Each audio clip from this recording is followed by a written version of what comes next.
Okay, welcome back everyone to another podcast.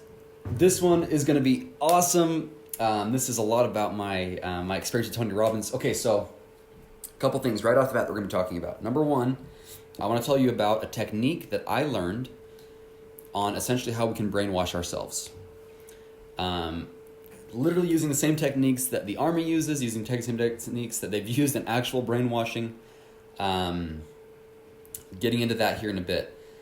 Number two, we're going to talk about how having multiple personalities can be a benefit, according to Tony Robbins, and my conference that I went to with him.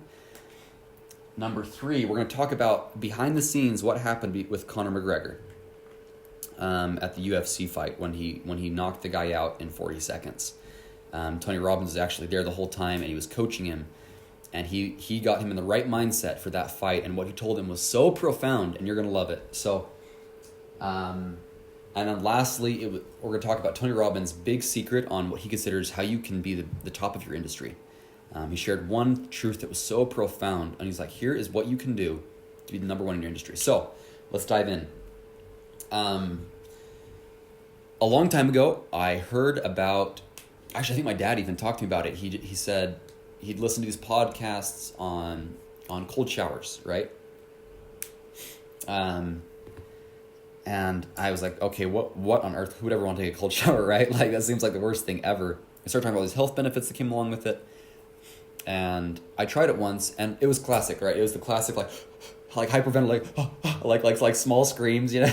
Like, couldn't even really fully scream because I was like locked up, because I'm like kind of whimpering there in the shower. It was awful, right? I was like, that is the worst thing I've ever heard in my entire life. I'm never doing that again. But for whatever reason, I don't even remember why, but I started doing it. And literally, I do it almost every day now. I literally don't even remember why I started doing it at first. I know why I do it now because I found so many good benefits from it, but I'll talk about that in a second. I apologize. My nose is a little stuffed right now. I have a bit of a cold, so I hope I don't sound like I'm too locked up. Okay, so that's side A. Okay, we're talking about another thing here. So a lot of people, there's a certain like several techniques that I've noticed. I started studying a lot about psychology and how people, and this is really negative, right? But people can be broken. A lot of people like torturing and things like that, and all this emotional abuse, physical abuse. Certain things happen that really break people down. I had a friend who his dad was a Green Beret, and he talked about his dad's training as a Green Beret, and I was like, that is awful. But a lot of it I listened to, and then I started to realize a lot of things his dad had been through, I'd been through similar. Not quite as intense, not quite as like high fear, but very similar. Why? Because I take cold showers every morning.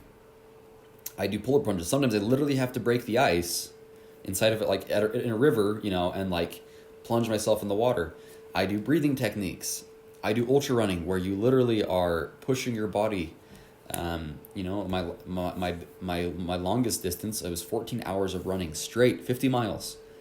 And I ran, and started when it was dark and ended when it was dark, right? And kind of watch the sun go up and go back down, right? It's a pretty interesting feeling. And it was kind of like torture, right? And we do this on our side.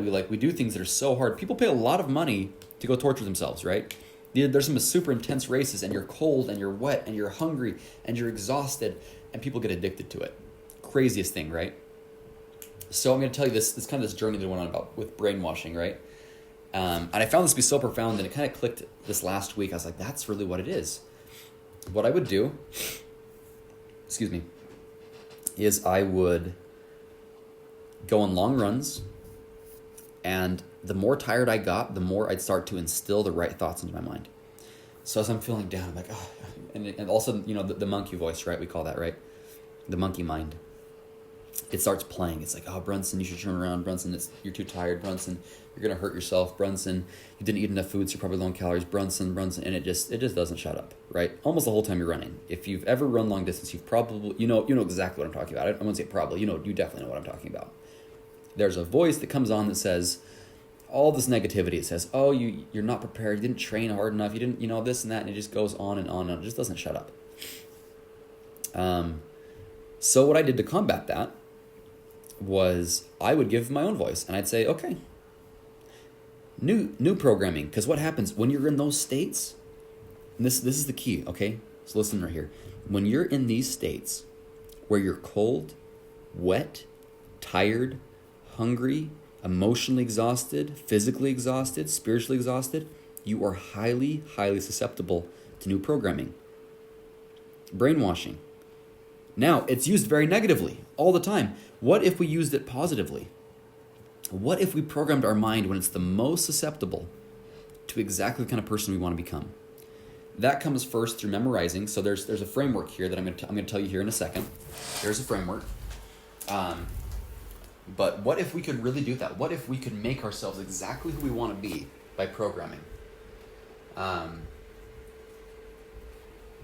So, as I'm running, what I do is I'd say the opposite of what I was feeling. I'm tired. I am so full of energy. I'm not prepared. I can't do this. I'm not cut out for this. I was born to run.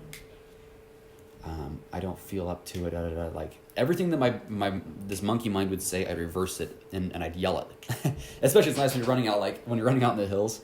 When I run, I often pray out loud. I do these as Tony Robbins even calls them, incantations, right? It's like you're casting a spell upon yourself, right? You're like, I am this, and you reprogram it. Why? Because the subconscious mind is so, it's like a child, right? It just kind of believes whatever you tell it. If you sit there all day and go, man, I'm worthless, I'm this, I'm that, it just kind of goes, okay, we are, and then it starts to live your life accordingly. And what happens? It's this pattern. Belief produces actions, actions produce results, results produce beliefs, right? And it's this vicious cycle, or it can be a positive cycle. So instead, if I go, I was born to run, I was made to do this, my body's incredible, my body's so powerful, like I can handle this, I can do this all day. You guys have seen Captain America, right? I can do this all day, right? That's the attitude you need to have, because after a while, you begin to believe it. After a while, your results and everything that happens, you start to see it, and then you're like, wow, that really is. And then so you kind of keep filling your mind with the right information, this right programming, and soon your results start to change. And as your results start to change, it solidifies into not just belief, but knowledge, right? And if you're a religious person, you studied faith, that's what it is. Faith is choosing to believe something. Knowledge is when it's confirmed to you in kind of a physical way. But the cool thing about faith is you can really program yourself a certain way by choosing to believe. And so that's what I would do. Cold showers. What do I do when taking a cold shower? The colder it gets, the louder I yell. And what do I yell? I yell things that I want to believe about myself. So that's been this huge thing, and I highly recommend. So probably a lot of your listeners going, man, this guy is crazy. Like, who does this? Is he mentally stable? I think so. I'm not sure, but I think I am. It has been a huge change in my life. Programming my mind, because I'm starting to see these results. I'm starting to see fulfilled the things I've been telling myself for years. The opposite can happen too, right? So rather than letting that voice that's negative tell you those things, choose a new voice. Again, we hold the pen, right? I've mentioned this 1,000 times. We hold the pen that writes the story of our life. You get to choose who you are. You get to choose. And that's the power. So that's the technique. Brainwash yourself. You can do this through all kinds of things, but pain is a powerful way to break down some walls. So what do? You run. You do hard things. If you want to try a triathlon, I recommend it. It's great. Everyone has their own thing. For me, I just happen to like running. That's kind of my thing. So I don't recommend that for everybody. But if you don't know what to do, try running, and go run long distance and push yourself. Do things that are so hard for you that you feel like you're going to throw up, and maybe you do throw up. That's great. And every time you start to have negative thoughts, replace them with really positive thoughts. So step 1, write who you want to be. If you got to write your own story, really imagine this. If you got to write your own story, this is who I am, what would you write? What if there wasn't limitations? We often do this, we go, well, I don't want to be unreasonable, right? I don't want to be unrealistic. Okay. Why? Like, who cares? It's a story, right? And you get to write it. If you really believe that you actually hold the pen, because you think, oh, no, because I hold the pen to an extent, and I don't really control, like, I don't really have power, kind of like as you wish. If you don't, and we often put these limitations of, well, I couldn't make more than 6 figures because that's just unreasonable. Well, I couldn't be a millionaire because that's just unreasonable. I could be a billionaire. That's just unreasonable. Like we tell ourselves these lies, and it's just like, okay, that's the story then. We're writing the story for ourselves. That's unreasonable. Being a millionaire is unreasonable. Like we're writing out that whole story, and we're programming our subconscious to believe that. So when you write the story, don't have limits. I don't want to be a billionaire, and I'm being very sincere. So I didn't write that in my story. Do I believe I could be? Absolutely. I do not want to be. That's not my mission in life. That's not what I care about. If it happened anyways, okay, whatever. But I really don't care. And maybe some people don't believe that when I say that. I'm very genuine. I do not care. What I do care about is being highly financially free and having the money to fulfill my mission. What is my mission? My mission is to serve the youth.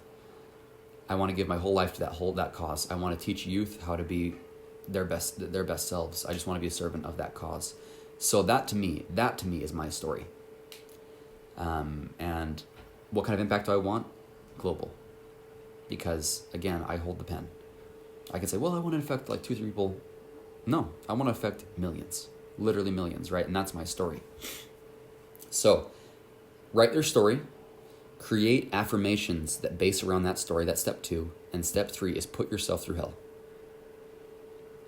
Now, I feel like I have to clarify, be wise about how you do that, but there's a lot of great ways to put yourself through intense challenges that really you will find yourself in ways you did not know.